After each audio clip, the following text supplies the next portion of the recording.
Praise Lord, hallelujah. जय मसीह की। प्रभु में सभी भाइयों और बहनों को जय मसीह की, हालेलुया।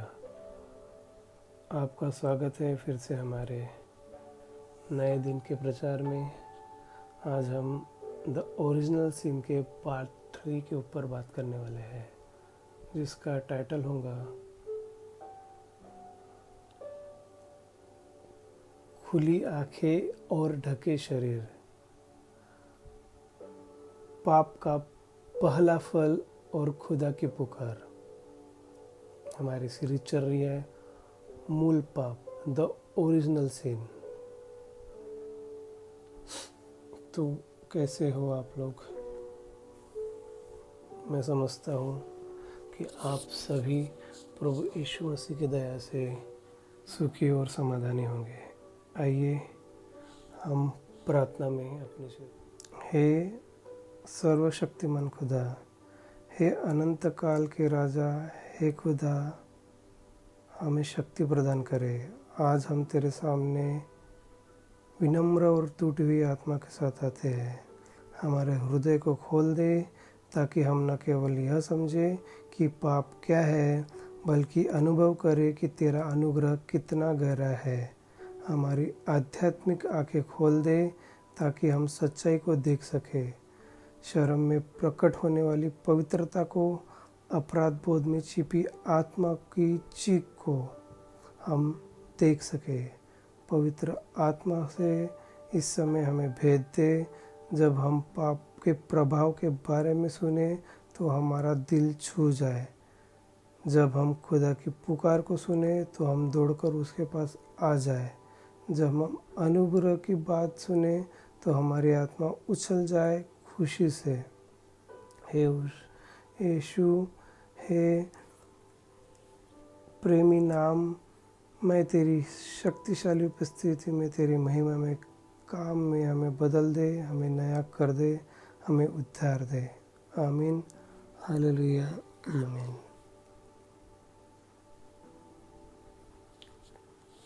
इंट्रोडक्शन। प्रिय भाइयों और बहनों, मैं आपको प्रभु यीशु मसीह के नाम में आप सबका स्वागत करता हूँ। आज की शाम,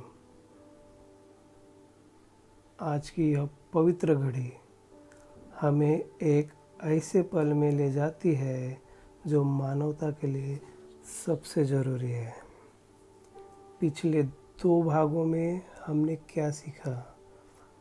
पहले भाग में हमने अदन की वाटिका, 2 वाटिका के वृक्ष का रहस्य जाना। आप सभी जानते हैं, पहला वृक्ष जो कि जीवन का वृक्ष मसीह है, और दूसरा वृक्ष ज्ञान का वृक्ष शैतान है। दूसरे भाग में हमने सर्प के छल को देखा, कैसे शैतान ने संदेह बोया, कैसे हव्वा को बहकाया और कैसे पहला पाप हुआ। आज का विषय है पाप के बाद क्या हुआ। क्या सिर्फ शारीरिक कुछ बदला या आत्मा के सार्वभौम कृतज्ञ में विस्फोट हुआ? क्या सिर्फ शर्म आई या संपूर्ण रिश्ता ही टूट गया? क्या सिर्फ छिपना शुरू हुआ या खुदा से एक गहरी दूरी पनपी? और सबसे महत्वपूर्ण सवाल, क्या हमारे समय में भी यह सब घट रहा है? क्या आज भी मानव की शर्म से कसरत, भय से जकड़ा और खुदा से छिपा हुआ है? हाँ, बिल्कुल हाँ। इसलिए आज का संदेश न केवल ऐतिहासिक है, न केवल धार्मिक है, यह एक व्यक्तिगत है। यह आपका, यह मेरा है। तैयार रहिए, क्योंकि आने वाली बातें आपकी आत्मा को हिला देंगी। आमीन, आमीन। भाग 1, आँखों का खुलना, पहली बार दृष्टि और अंधता दोनों। तो जैसे कि हम जानते हैं, उनकी आंखें खुल गई और उन्होंने जाना कि वे नंगे हैं। उत्पत्ति 3:7 यह हमें बताता है। भाइयों, इस एक वाक्य में कितना कुछ छुपा हुआ है। पहले सोचिए, आंखें खुलने से पहले क्या था? आंखें खुलने से पहले क्या था? आदम और हवा की आंखें तो पहले से ही खुली थी, है ना? वो अंधे तो नहीं थे। वे चल रहे थे, वे देख रहे थे, काम कर रहे थे। फिर भी यह आंखें खुलना का क्या मतलब होता है? यह आंखें नहीं, यह आत्मा की आंखें है। यह आंतरिक दृष्टि है। यह सचेतना, जागृति और साथ ही साथ भय का मिश्रण था। ब्रदर ब्रानहम कहते हैं, पाप मनुष्य को तुहरी दृष्टि देता है, बाहर की नग्नता और भीतर की खाली हुई आत्मा। सोचिए, आंखें खुलने का अर्थ क्या है? यह जो विजय की बात होनी चाहिए, ज्ञान की बात होनी चाहिए, लेकिन क्या हुआ? उन्होंने देखा हम नंगे हैं। यह देखना बहुत दर्दनाक था। यह जागरण अभिशाप था। क्यों? क्योंकि इस पहली बार श्रम का जन्म हुआ। इसी कारण पहली बार शर्म का जन्म हुआ भाई और बहनों। और भाइयों, शर्म का मतलब क्या है? शर्म का मतलब है, मैं वह नहीं हूँ जो होना चाहिए। मैं अयोग्य हूँ। मैं अन्यों की दृष्टि में गिर गया। मैं खुद की दृष्टि में गिर गया। और यह सब एक पल में घटा। एक पल में, पाप के तुरंत बाद। आज भी यही होता है भाइयों। जब कोई गलत काम करता है तो तुरंत क्या होता है? तुरंत शर्म आती है।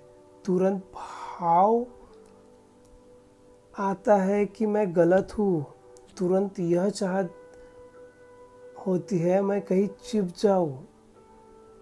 यह पाप की एक स्वाभाविक भाषा है, शर्म। भाग 2, पहली बार। इतिहास का सबसे पहली घड़ी और सबसे महत्वपूर्ण घड़ी। भाइयों और बहनों, सुनिए, पवित्र शास्त्र में पहली बार शब्द का कितना महत्व होता है।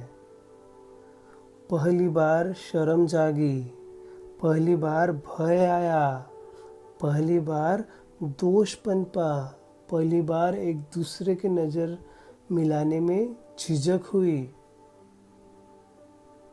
पहली बार खुदा से सीखना पड़ा। सोचिए, हजारों साल पहले जो पहली बार हुआ वह आज भी दोहराया जा रहा है। हर बच्चा जब गलत करता है तो क्या करता है? वह छिप जाता है। वह डर से कांपता है। वह अपनी माँ के सामने झुंझला जाता है। यह पहली बार का इको है। क्यों? क्योंकि पाप मनुष्य के डीएनए में आ गया, मनुष्य के डीएनए में आ गया। यह हमारी मिट्टी का हिस्सा बन गया। यह हमारी आत्मा का स्वभाव बन गया। भाग 3, समाधान।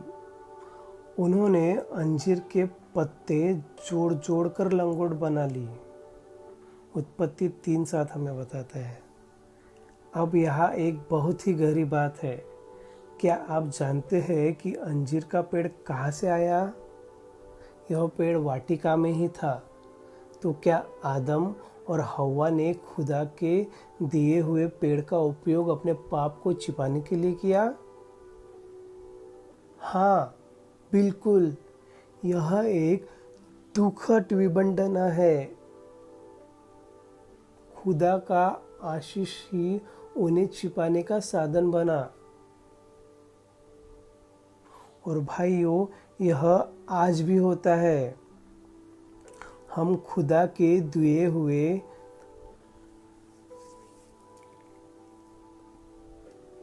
शक्ति ज्ञान का उपयोग अपने पाप को छिपाने के लिए करते हैं। एक व्यापारी अपनी चतुराई से धोखा छिपाता है। एक नेता अपनी वक्तृत्वता से सच छिपाता है। एक इंसान अपने आकर्षण से अपनी नियत छिपाता है। और सब कुछ अंजीर के पत्तों में ही होता है। लेकिन प्रश्न उठता है, अंजीर के पत्ते कितने समय तक? वह तो वर्षा में गिर जाएंगे, धूप में सूख जाएंगे, हवा में उड़ जाएंगे। तो क्या यह सिर्फ एक अस्थाई है? हाँ, पाप का सारा छिपाव अस्थाई है। जल्दी या बाद में बाहर ही आ जाता है। जल्दी या बाद में खुदा की आवाज आती है। जल्दी या बाद में न्याय का दिन आता है। 4. अंगों का चयन, क्यों जनांगों को ढका? अब यहाँ एक बहुत ही महत्वपूर्ण बात है। उन्होंने अंजीर के पत्ते जोड़ जोड़ कर लंगोट बना लिए। यह लंगोट केवल एक वस्त्र नहीं थे, यह एक चिन्ह थे। क्यों उन्होंने अपने आंखें नहीं ढकी? क्यों उन्होंने अपना मुंह नहीं ढका? क्यों उन्होंने अपने हाथ या पैर नहीं ढके? क्योंकि जो अंग पाप का स्थान था, वही अंग छिपाने योग्य बन गया। भाइयों, पाप की शुरुआत कहाँ से हुई? यौन संबंध से। अंजीर के पेड़ के तले शैतान के छल में आदम और हव्वा के शरीर को अनुचित उपयोग हुआ। तो जब आंखें खुली तो पहली बार यह समझ आई कि जीवन का स्रोत ही जीवन की दृष्टि कर सकता है। यह एक गहरी आध्यात्मिक सच्चाई है और आज भी यह सच बना हुआ है। इसलिए धर्मशास्त्र में शरीर को मंदिर कहा गया है, क्योंकि शरीर ही पहला गलियारा है जहां पाप घुसता है। आई बात ध्यान में भाइयों। पार्ट 5, पीड़ा। अब सुनिए, शर्म सिर्फ बाहरी नहीं थी, शर्म अंदर भी पनप रही थी। क्या अंतर है? बाहरी शर्म, दूसरे मुझे क्या कहेंगे, वो मेरे बारे में क्या सोचेंगे। आंतरिक शर्म, मैं क्या सोचता हूँ अपने बारे में। दूसरा सिर्फ सामाजिक है, लेकिन आंतरिक शर्म यह आत्मा को ही नष्ट कर देती है। ब्रदर ब्रानम कहते हैं, जब इंसान अपनी आंखों में आप से ही गिर जाता है, अपने आप से ही गिर जाता है, तो खुदा से छिपना आसान हो जाता है। अब आदम और हव्वा को यह महसूस हो गया कि हम पवित्र नहीं रहे, हम दुष्ट बन चुके हैं। अब खुदा हमें वैसे पहले जैसा प्रेम नहीं कर सकता। हम अयोग्य हैं और अयोग्य हो गए हैं। और यह अनुभूति, यह आंतरिक अलगाव ही आत्मा की असली मृत्यु है। पार्ट 6, एक दूसरे से चिपना, रिश्तों में दरार। यह एक नई सच्चाई है जो आप अभी देखने वाले हैं। पहले आदम और हव्वा के बीच क्या रिश्ता था? पवित्र, निर्भीक, पारदर्शी, सच्चा। वे खुले दिल से एक दूसरे से बात करते थे। कोई छिपाव नहीं था, कोई भय नहीं था। लेकिन पाप के बाद क्या हुआ? अब वे एक दूसरे को देखने में भी हिचकते थे। अब उनकी नजरें मिलाने से डर लगता था। अब शरीर के अलावा आत्मा भी ढकी गई। भाइयों, यह एक स्वाभाविक सच है। जहाँ पाप होता है वहाँ रिश्ते टूटते हैं। हर परिवार में, हर विवाह में, हर दोस्ती में जहाँ पाप आता है वहाँ पहली चीज जो ध्वस्त होती है वह विश्वास है। विश्वास ही है जो दो आत्माओं को जोड़ता है। जब विश्वास टूटता है तो दोनों अकेले महसूस करने लगते हैं। और यह अकेलापन ही सबसे बड़ा दर्द है। पार्ट 7, खुदा ढूंढता है, तू कहाँ है? आइए हम उत्पत्ति का 3 से 8 निकालें।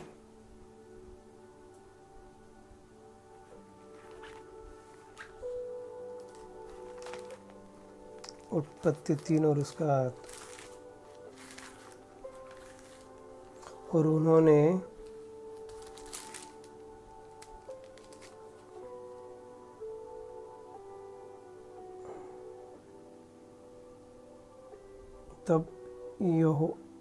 तब यहोवा खुदा जो दिन के ठंडे समय में वाटिका में फिरता था, उसका शब्द उनको सुनाई दिया। तब आदम और उसकी पत्नी वाटिका के वृक्षों के बीच यहोवा खुदा से छिप गए। तब यहोवा खुदा ने पुकार कर आदम से पूछा, तू कहाँ है? क्या पूछा?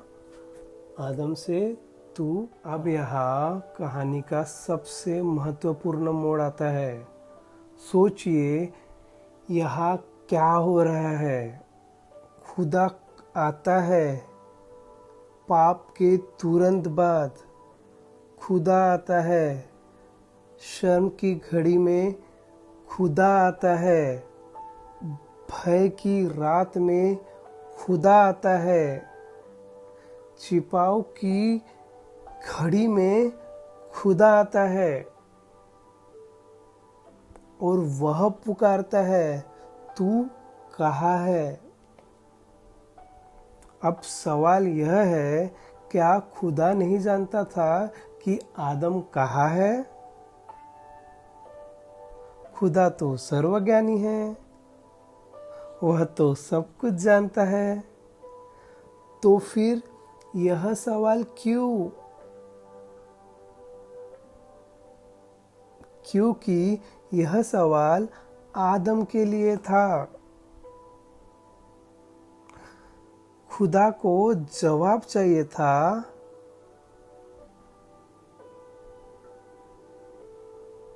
आदम को स्वीकृत करना चाहिए था।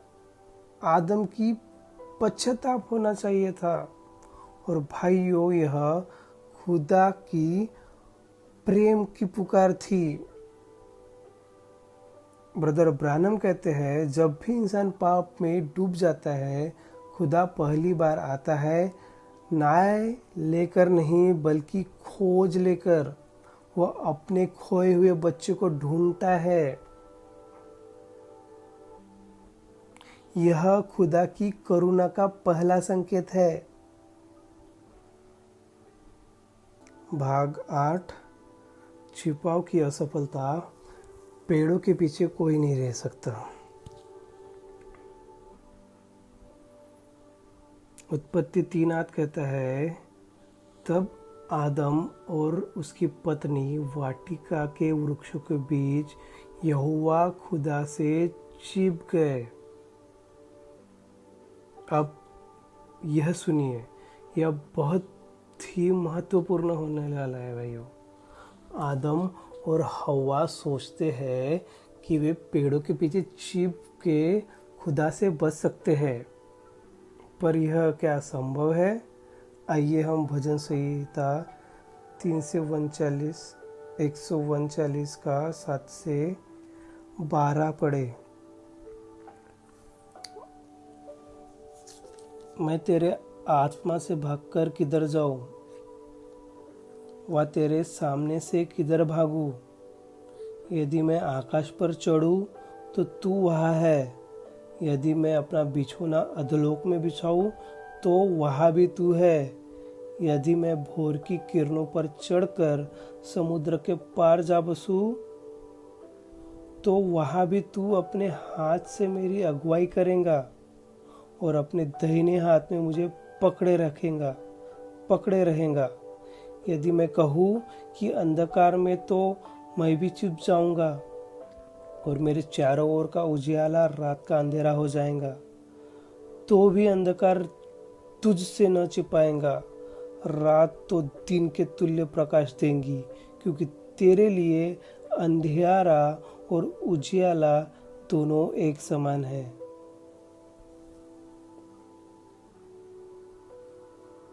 फिर वे पेड़ों के पीछे तो खुदा को खोजना कितना आसान है, लेकिन यह सिर्फ शारीरिक छिपाव नहीं है, यह आत्मिक छिपाव है।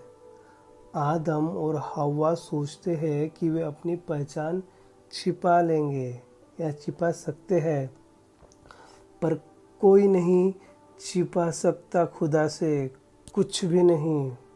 आइए हम पहला यूहन्ना 3 और उसका 20 निकालें।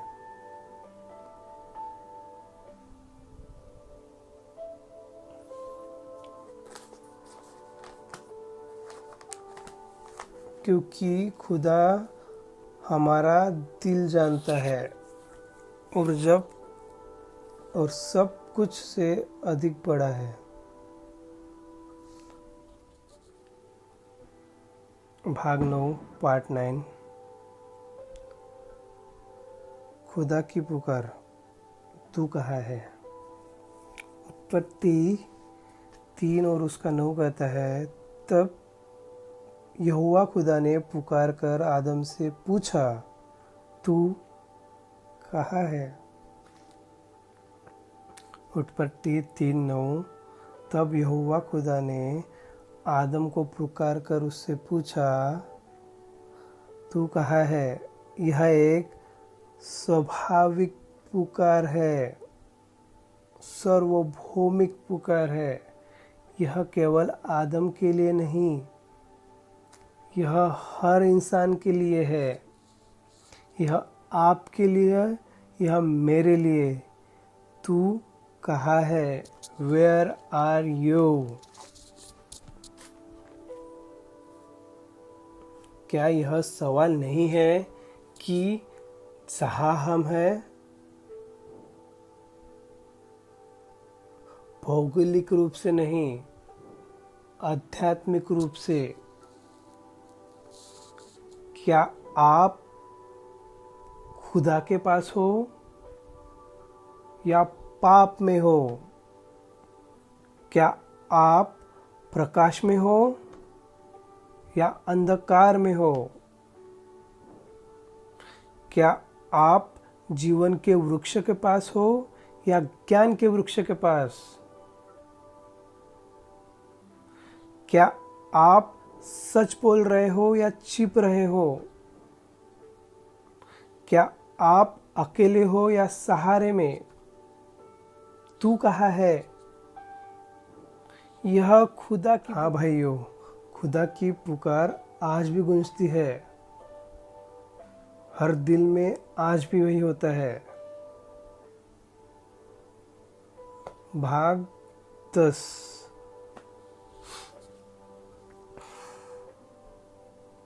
कितनी गहरी बातें है ये। आदम का जवाब, पहली बार स्वीकारना और पहली असफलता।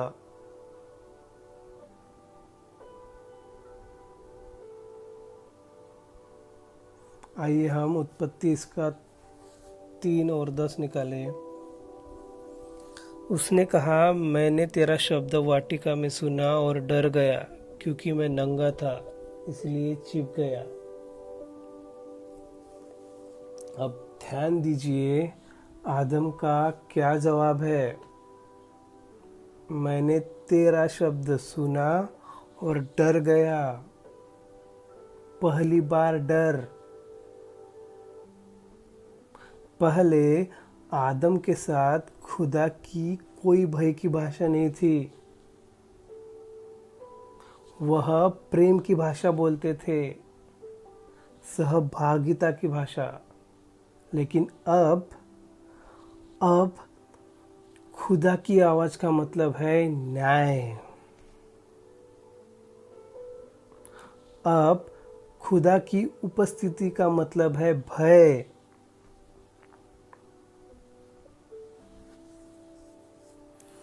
यही पाप का पहला परिणाम है। प्रेम को भय में बदल देना। और आदम कहता है, क्योंकि मैं नंगा था। नंगा मतलब अयोग्य। नंगा मतलब स्वयं को छिपाने के लिए कोई वस्त्र नहीं, कोई सुरक्षा नहीं, कोई सम्मान नहीं। और यह अयोग्यता ही उसे छिपाने पर मजबूर कर रही है और खुद को छिपाने को, छुपने को मजबूर कर रही है। भाग 11, दोषारोपण की शुरुआत, पहली गलतफहमी। खुदा ने पूछा, किसने तुझे बताया कि तू नंगा है? क्या तूने उस वृक्ष का फल खाया? उत्पत्ति 3:11 में लिखा है। तो आदम का क्या जवाब आता है? उत्पत्ति उसका 3 और 12 पढ़ेंगे। जो स्त्री तूने मेरे संग रहने को दी है, उसी ने मुझे उस वृक्ष का फल दिया। ओ भाइयों, अब देखिए, आदम सीधे अपना दोष स्वीकार नहीं करता, बल्कि वह कहता है, तुम्हारी दी हुई औरत। तो आदम न केवल हव्वा को दोष दे रहा है, वह खुदा को भी दोष दे रहा है। और यही से शुरुआत होती है दोषारोपण की। हाँ भाइयों और बहनों, यही है दोषारोपण की शुरुआत। यह आदम के व्यक्तिगत असफलता से नहीं, यह कहीं अधिक गहरा है। यह दर्शाता है कि पाप आत्मा को इस तरह विकृत कर देता है कि मनुष्य अपनी जिम्मेदारियों को दूसरों की ओर डाल देता है। और भाइयों, यही तो होता है हर दिन। पति अपनी असफलता के लिए पत्नी को दोष देता है, पत्नी अपने दर्द के लिए पति को दोष देती है, बेटा अपनी गलती के लिए माता पिता को दोष देता है, कर्मचारी अपनी असफलता के लिए मालिक को दोष देता है। यह दोषारोपण की आवश्यकता, यह भी पाप का फल है। दोषारोपण भी पाप का ही फल है। भाइयों और बहनों, भाग 12 हव्वा का जवाब, श्रृंखला। आइए हम 3 का 13 पढ़े। यहाँ लिखा है, तब खुदा ने स्त्री से पूछा, तूने यह क्या किया?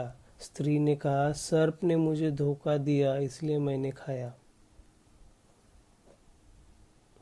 अब हव्वा भी अपना दोष सीधे स्वीकार नहीं करती, वह सर्प को ही दोष देती है। तो देखिए, यह एक श्रृंखला है। आदम हव्वा को दोष देता है, हव्वा सर्प को दोष देती है। सर्प, वह तो कोई जवाब नहीं दे सकता क्योंकि वह केवल पशु है, तो शैतान के हाथों में खिलौना है। तो अंतिम जिम्मेदारी किसकी है? शैतान की। लेकिन यह श्रृंखला एक महत्वपूर्ण सच को दिखाती है, पाप कभी अकेले नहीं आता, वह संस्कारात्मक रोग है। एक आत्मा को संक्रमित करता है, फिर दूसरे की, फिर तीसरे की, और हर बार पहला पापी आगामी पापी को दोष देता है। यह पाप का चक्र है।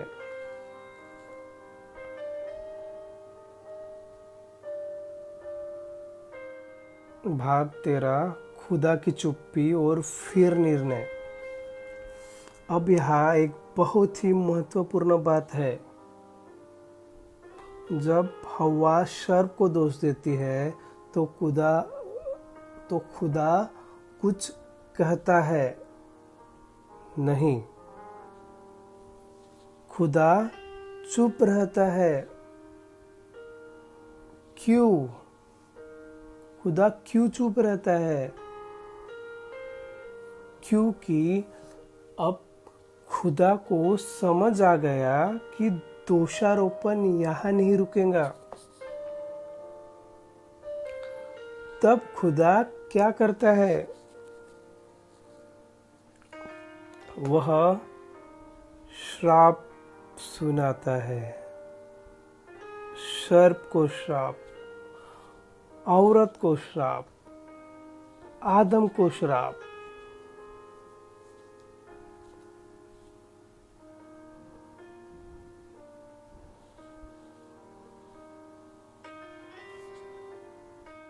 भाग 13 श्राप का पहला वचन। आइए हम उत्पत्ति का 3 और उसका 14 निकालें।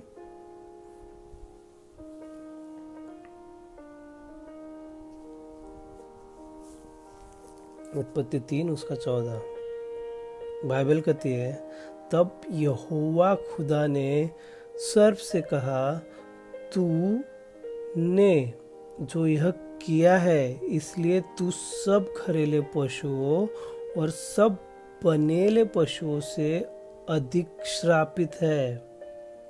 तू पेट के बल चला करेगा और जीवन भर मिट्टी चाटता रहेगा।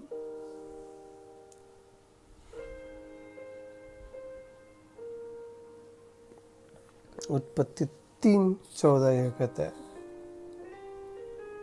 यहाँ खुदा सर्प को कहता है, तू अपने पेट के बल चलेगा।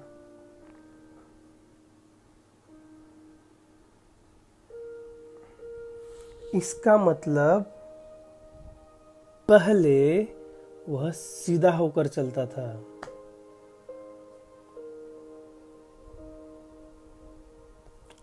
अब वह रेंगेगा।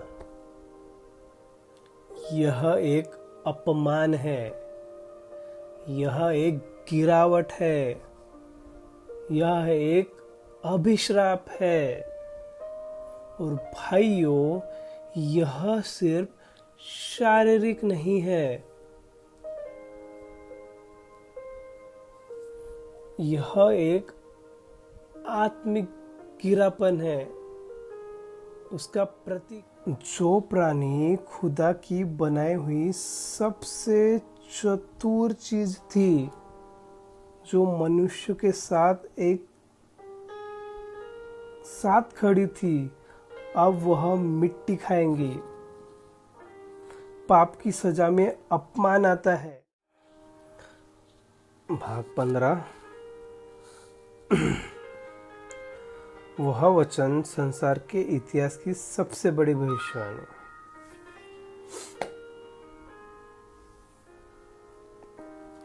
आइए हम उत्पत्ति उसका 3 से 15 पढ़े। लिखा है, और मैं तेरे और इस स्त्री के बीज में और तेरे वंश और इसके वंश के बीज में पैर उत्पन्न करूंगा। वह तेरे सिर को कुचल डालेगा और तू उसकी एड़ी को दर्शेगा।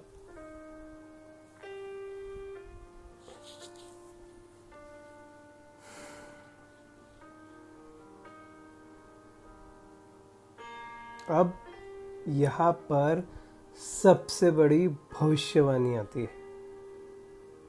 वह क्या है? यह वचन सिर्फ सबके लिए नहीं है, यह यीशु मसीह की भविष्यवाणी है। खुदा कह रहा है कि स्त्री का वंश आएगा,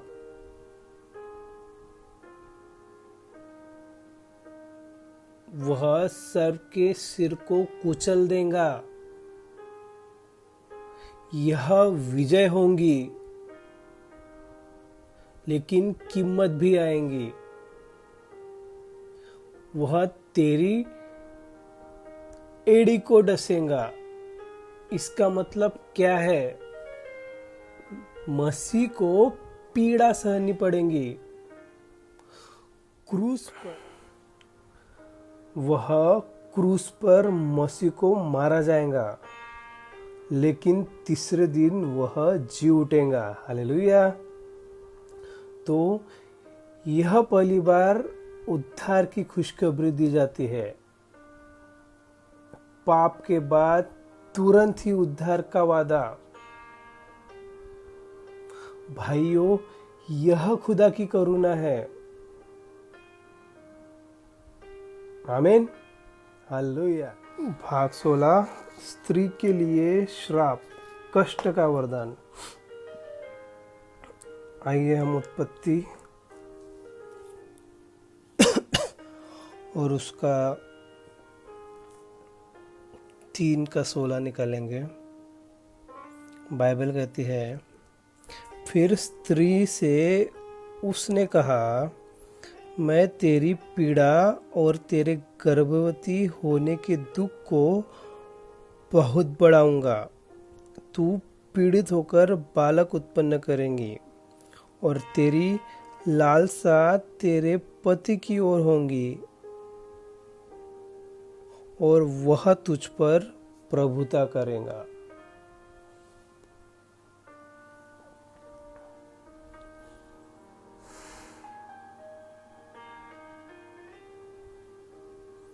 यहाँ हव्वा और सभी औरतें को जो दिया जाता है वह यह है, पहला प्रसव पीड़ा यानी कि शारीरिक पीड़ा, दूसरा अनुचित पति की अधीनता यानी कि सामाजिक पीड़ा, तीसरा जीवन के दायरे में कमी, आत्मिक पीड़ा। अब यहाँ यह सवाल उठता है, क्या यह एक श्राप है या व्यावहारिकता? ब्रदर ब्रानम कहते हैं, यह एक श्राप नहीं, यह पाप के परिणाम है। पाप के पहले महिला और पुरुष बराबर थे। पाप के बाद, हाँ भाइयों, पाप के बाद असमानता आई। पाप ही है जो व्यवस्था को तोड़ता है। पाप ही है जो ताकत को शक्ति में बदल देता है। पाप ही है जो प्रेम को प्रभुत्व में बदल देता है। आइए हम उत्पत्ति 3 और उसका 17 से 19 पढ़े। और आदम से उसने कहा, तूने जो अपनी स्त्री की बात सुनी और जिस वृक्ष के फल के विषय में मैंने तुझे आज्ञा दी थी कि तू उसे न खाना, उसको तूने खाया, इसलिए भूमि तेरे कारण श्रापित है। तू उसकी उपज जीवन भर दुख के साथ खाया करेगा और वह तेरे लिए कांटे और ऊंट कटारे उगाएंगी और तू खेत की उपज खाएगा और अपने माथे के पसीने की रोटी खाया करेगा और अंत में मिट्टी में मिल जाएगा, क्योंकि तू उसी में से निकाला गया है। तू मिट्टी तो है और मिट्टी ही में फिर मिल जाएगा। और ऐसे यहाँ पर सबसे बड़ा श्राप आता है। आदम को कहा जाता है एक, पसीने की मेहनत, आजीवन परिश्रम। दूसरा, निराशा और बाधा, कांटे और ऊंट कटारे। तीसरा, अंतिम सच, तू मिट्टी है और मिट्टी में लौट जाएगा, यानी मृत्यु। यह है मानव इतिहास का सबसे दर्दनाक वाक्य। तू मिट्टी है और मिट्टी में लौट जाएगा। भाइयों, इसका मतलब क्या है? इसका मतलब है मृत्यु।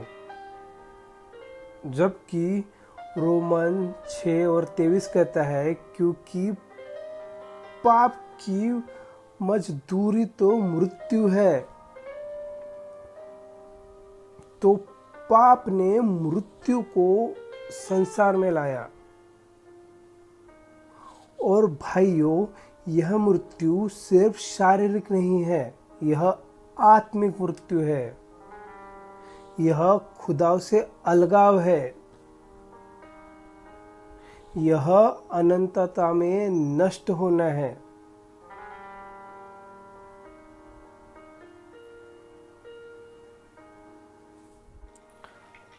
पार्ट 18 भाग 18, सबसे अंधकार के बाद खुदा की आशा।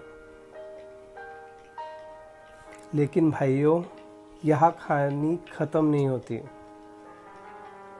खुदा श्राप सुनाने के बाद क्या कहता है? वह एक नए वस्त्र देता है। क्या करता है? वह एक नए वस्त्र देता है, जो कि उत्पत्ति 3:21 में लिखा है। और यहोवा खुदा ने आदम और उसकी पत्नी के लिए चमड़े के अंगरखे बनाकर उनको पहना दिए। अब यह क्या बात हुई? आदम और हव्वा ने अंजीर के पत्तों से अपने आप को ढका था, लेकिन खुदा ने पशु की खाल से उन्हें ढका। इसका मतलब क्या है? बताइए भाई और बहनों। इसका मतलब है एक पशु को मारना पड़ा, लहू बहाना पड़ा, बलिदान देना पड़ा। और यह मसीह के क्रूस की छाया है। यह है मसीह के क्रूस की छाया। यही है उद्धार। मनुष्य के प्रयास, मंजीर के पत्ते काफी नहीं, केवल खुदा का बलिदान, खुदा का लहू, यही पाप को ढक सकता है। बलिदान, अनुग्रह, लहू। भाग 19, आज का संदेश। भाइयों और बहनों, अगर आप इस प्रवचन को सुनते हुए यहाँ तक आए हैं तो आप समझ गए होंगे कि एक, पाप का फल तुरंत आता है। शर्म, भय, अलगाव। तो छिपाव काम नहीं करता, खुदा हमेशा पुकारता है। 3, दोषारोपण पाप को हल नहीं करता, असली समस्या स्वीकारना में है। 4, मृत्यु पाप का अंत है, लेकिन यह अंत नहीं है। 5, खुदा का अनुग्रह अनंत है, उद्धार हमेशा संभव है। Hallelujah, hallelujah. तो अब प्रश्न यह है, आप कहाँ हो? तू कहाँ है? आइए हम अपने सिरों को झुकाएं और हमारे खुदा से प्रार्थना में मिले। हमारे स्वर्गीय पिता, आज हमने सुना है पाप की दर्दनाक कहानी। हमारे हृदय टूट गए हैं शर्म और अपराध बोध की बात को सुनकर। हमारी आत्मा डर गई है न्याय की बात सुनकर। लेकिन खुदा, आपकी कृपा अनंत है। जहाँ पाप है वहाँ आपका अनुग्रह अधिक है। जहाँ मृत्यु है वहाँ आपका जीवन विजयी है। जहाँ अंधकार है वहाँ आपका प्रकाश चमकता है। प्रभु, हमें अपने पास ले लीजिए, हमारी शर्म को धो दीजिए आपके लहू से। हमारे भय को शांत कर दे आपके प्रेम से। हमारे अलगाव को मिटा दे आपकी उपस्थिति से। हे यीशु, आप हो हमारे उद्धारकर्ता, आप हो हमारे प्रभु, आप ही हो हमारी आशा। आमीन, हालेलुया, आमीन, हालेलुया। मैं आशा करता हूँ कि आप आज के वचन से आशीषित हुए होंगे। तो मिलते हैं अगले भाग में। तब तक आप खुदा में और उसके वचन में हमेशा और हमेशा के लिए लगे रहिए। मिलते हैं। Praise the Lord. जय मसीह।